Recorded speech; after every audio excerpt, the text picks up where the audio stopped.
Thank you very much, Tony. Thank you.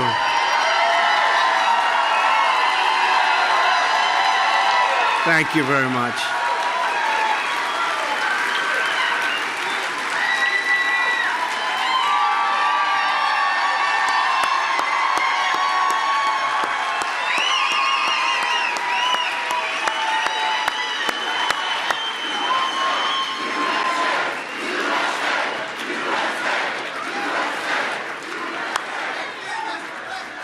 Thank you very much. You know, I've been here before. You do know that. Before the big day on November 8th, I was here. I want to thank Mark Meadows and all of the folks that have really made this possible. And Tony, tremendous guy. We have some incredible people that we love and that we're involved with. So we all know that. And I'm being followed by Mr. Bennett. You know that, right? And I've been watching him say nice things about me before I knew him. Those are the ones I like, where they speak well of you before you know them, right? But I really want to thank everybody and Tony for your extraordinary leadership of this organization.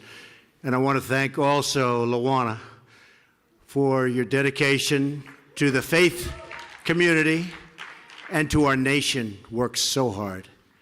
It's great to be back here with so many friends at the 2017 Values Voter Summit, and we know what that means. We know what that means. America is a nation of believers, and together we are strengthened and sustained by the power of prayer. True. As we gather for this tremendous event, our hearts remain sad and heavy for the victims of the horrific mass murder last week in Las Vegas. It was an act of pure evil. But in the wake of such horror, we also witnessed the true character of our nation. A mother laid on top of her daughter to shield her from gunfire. A husband died to protect his beloved wife. Strangers rescued strangers. Police officers, and you saw that, all of those incredible police officers, how brave they were, how great they were running into fire. And first responders, they rushed right into danger. Americans defied evil and hatred with courage and love. The men and women who risked their lives to save their fellow citizens gave proof to the words of this scripture. The light shines in the darkness, and the darkness has not overcome it.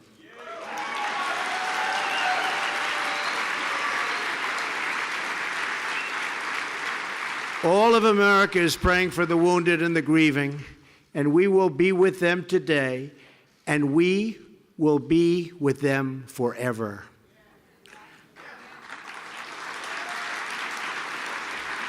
Just want to finish by saying to really, and we understand it was so horrific to watch and so terrible, but to those who lost the ones they love, we know that we cannot erase your pain, but we promise to never, ever leave your side. We are one nation, and we all hurt together, we hope together, and we heal together.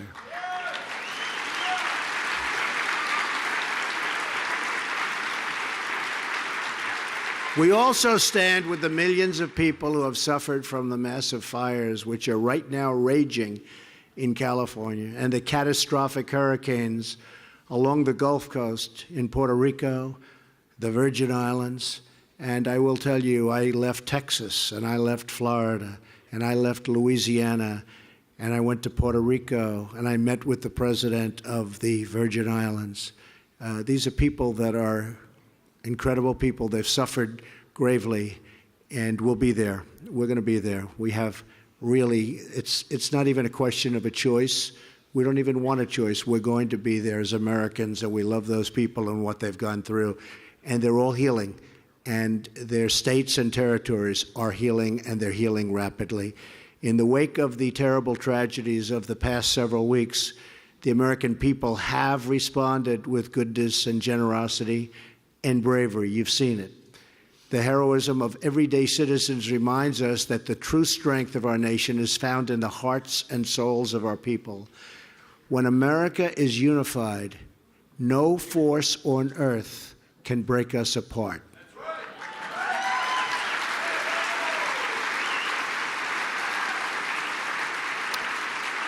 We love our families.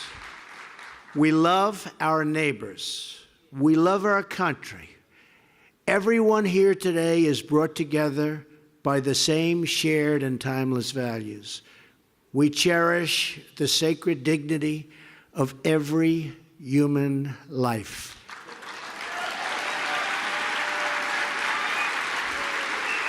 We believe in strong families and safe communities. We honor the dignity of work. We defend our Constitution. We protect religious liberty.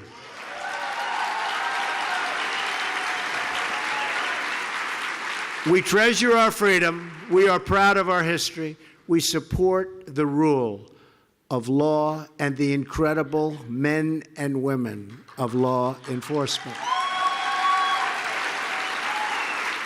We celebrate our heroes, and we salute every American who wears the uniform. We respect our great American flag.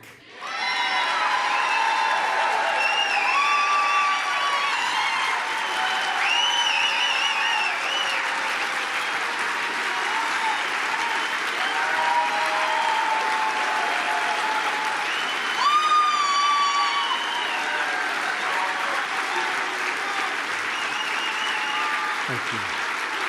Thank you. Thank you. And we stand united behind the customs, beliefs, and traditions that define who we are as a nation and as a people. George Washington said that religion and morality are indispensable to America's happiness, really prosperity, and totally to its success. It is our faith and our values that inspires us to give with charity, to act with courage, and to sacrifice for what we know is right. The American founders invoked our Creator 4 times in the Declaration of Independence, 4 times.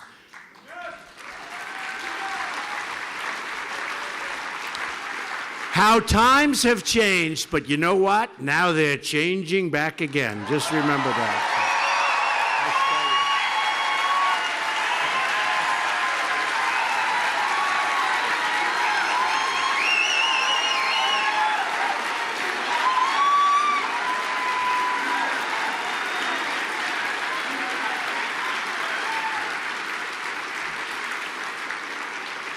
Benjamin Franklin reminded his colleagues at the Constitutional Convention to begin by bowing their heads in prayer.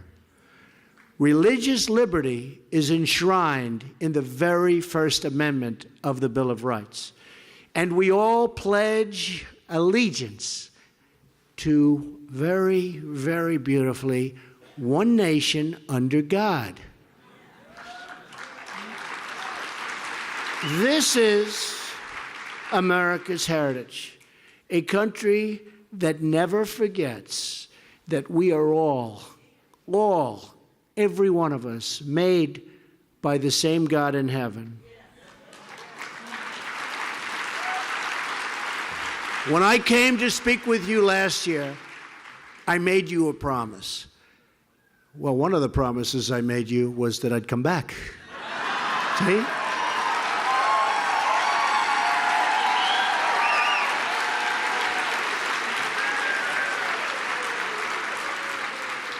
And I don't even need your vote this year, right? That's even nicer.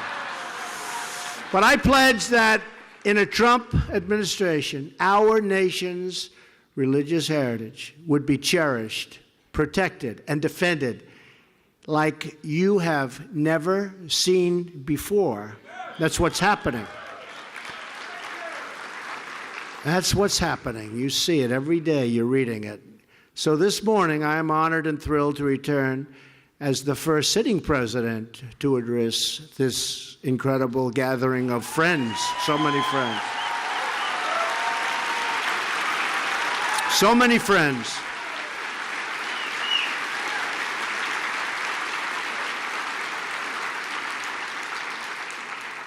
And I'll ask Tony and all of our people that do such a great job in putting this event together, can I take next year off or not? Or do I have to be back?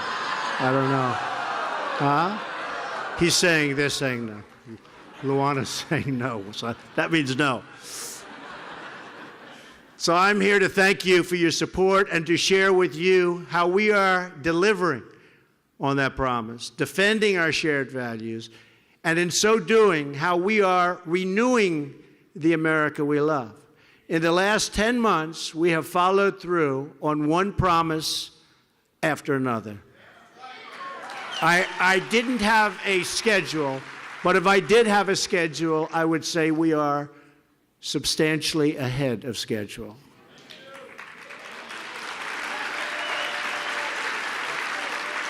Some of those promises are to support and defend the Constitution. I appointed and confirmed a Supreme Court justice in the mold of the late, great Justice Antonin Scalia, the newest member of the Supreme Court, Justice Neil Gorsuch.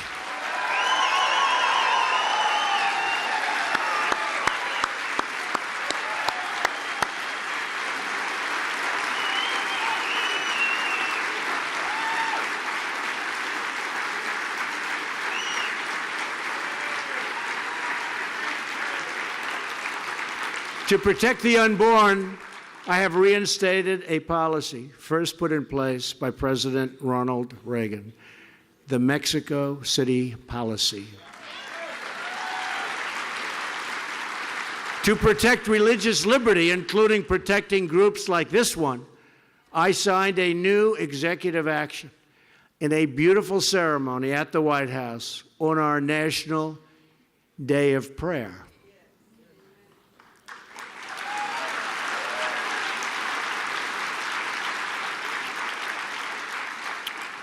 Which day we made official. Among many historic steps, the executive order followed through on one of my most important campaign promises to so many of you, to prevent the horrendous Johnson Amendment from interfering with your First Amendment rights.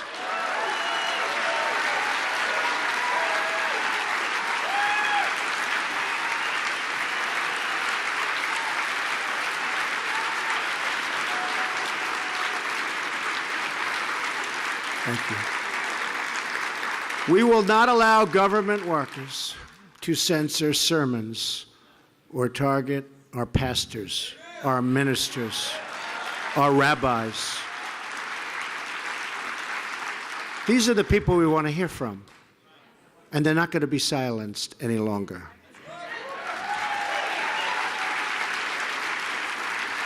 Just last week, based on this executive action, the Department of Justice issued a new guidance to all federal agencies to ensure that no religious group is ever targeted under my administration. Won't happen. We have also taken action to protect the conscience rights of groups like the Little Sisters of the Poor. You know what they went through? What they went through. They were going through hell, and then all of a sudden they won. They said, how did that happen?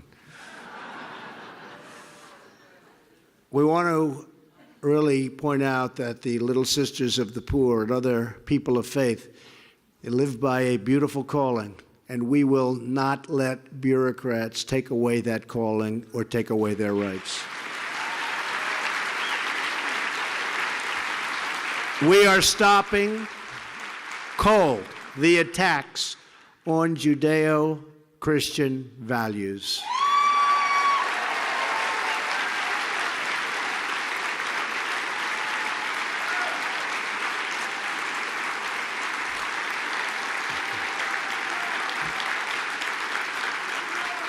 Thank you. Thank you very much. And something I said so much during the last 2 years, but I'll say it again as we approach the end of the year.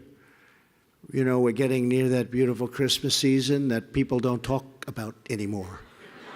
They don't use the word Christmas because it's not politically correct. You go to department stores and they'll say Happy New Year and they'll say other things and it'll be red. They'll have it painted, but they don't say, well, guess what? We're saying Merry Christmas again.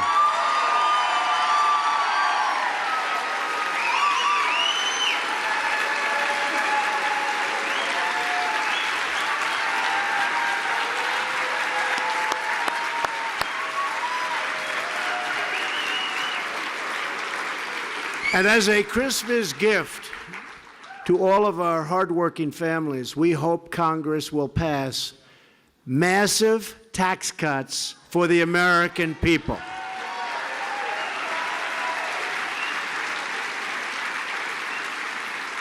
That includes increasing the child tax credit and expanding it to eliminate the marriage penalty. Because we know that the American family is the true bedrock of American life. So true.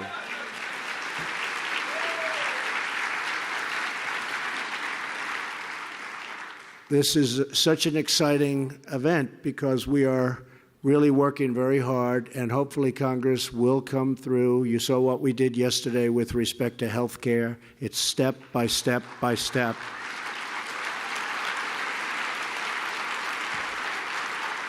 And that was a very big step yesterday. Another big step was taken the day before yesterday. And one by one, it's going to come down, and we're going to have great health care in our country. We are going to have great health care in our country. We're taking a little different route than we had hoped because getting Congress, they forgot what their pledges were. So we're going a little different route. But you know what? In the end, it's going to be just as effective, and maybe it'll even be better.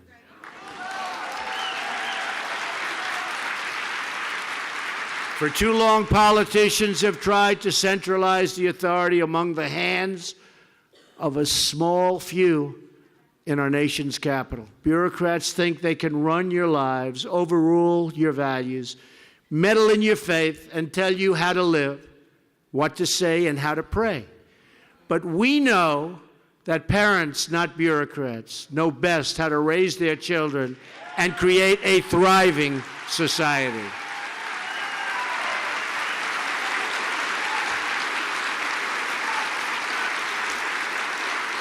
We know that faith and prayer, not federal regulation, and by the way, we are cutting regulations at a clip that nobody has ever seen before. Nobody. In 9 months, we have cut more regulation than any president has cut during their term in office. So we are doing a job. And that is one of the major reasons, in addition to the enthusiasm for manufacturing and business and jobs, and the jobs are coming back, that's one of the major reasons, regulation, what we've done, that the stock market has just hit an all-time historic high.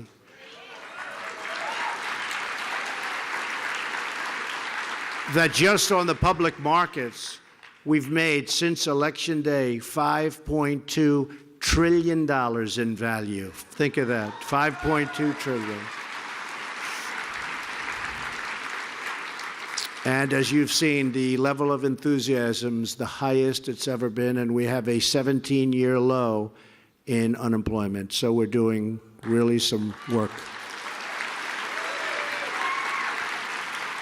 We know that it's the family and the church, not government officials, that know best how to create strong and loving communities.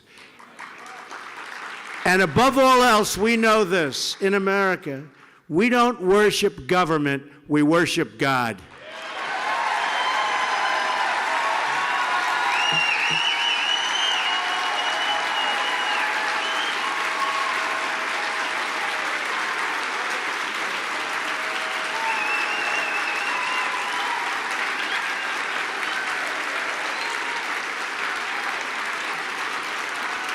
Inspired by that conviction, we are returning moral clarity to our view of the world and the many grave challenges we face.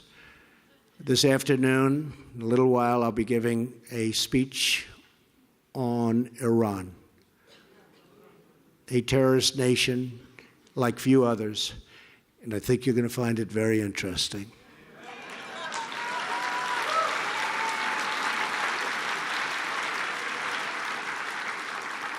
Yesterday, things happened with Pakistan.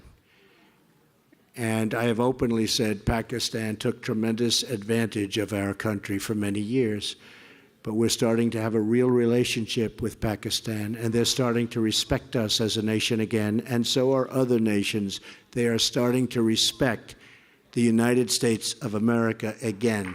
And I appreciate that. And I want to thank the leaders of Pakistan for what they've been doing. In this administration, we will call evil by its name. We stand with our friends and allies. We forge new partnerships in pursuit of peace. And we take decisive action against those who would threaten our people with harm. And we will be decisive, because we know that the first duty of government is to serve its citizens. We are defending our borders, protecting our workers, and enforcing our laws. You see it every single day like you haven't seen it in many, many years, if you've seen it at all. In protecting America's interests abroad, we will always support our cherished friend and partner, the State of Israel.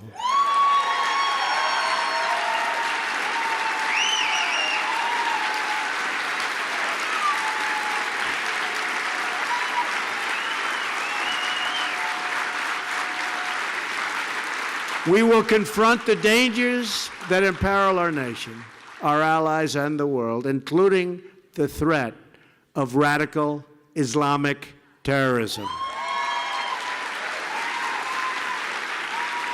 We have made great strides against ISIS, tremendous strides. I don't know if you've seen what's going on, but tremendous strides against ISIS. They never got hit like this before.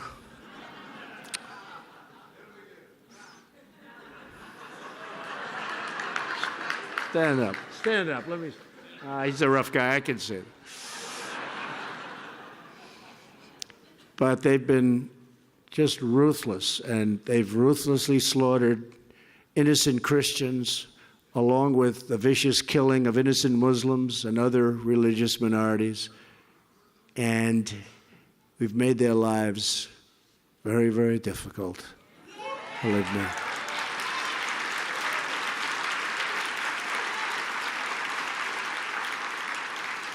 We've done more against ISIS in 9 months than the previous administration's done during its whole administration. By far, by far.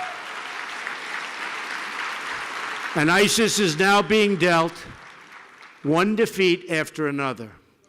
We're confronting rogue regimes from Iran to North Korea, and we are challenging the communist dictatorship of Cuba and the socialist oppression of Venezuela, and we will not lift the sanctions on these repressive regimes until they restore political and religious freedom for their people.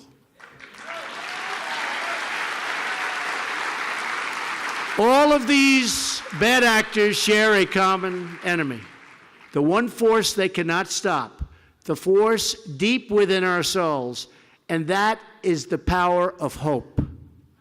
That is why, in addition to our great military might, our enemies truly fear the United States, because our people never lose faith, never give in, and always hope for a better tomorrow.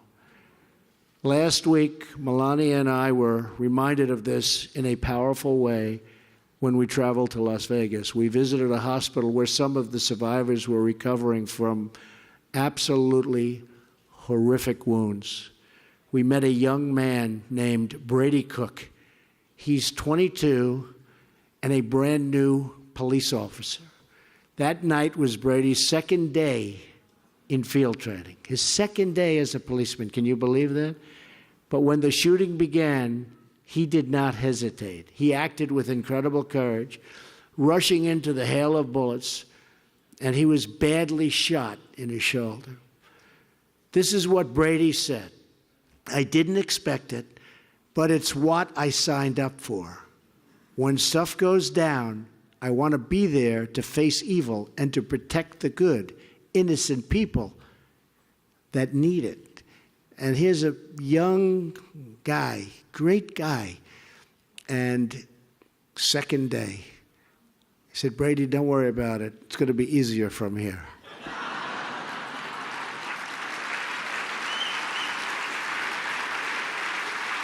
Brady's a hero, and he can't wait to get back on the job.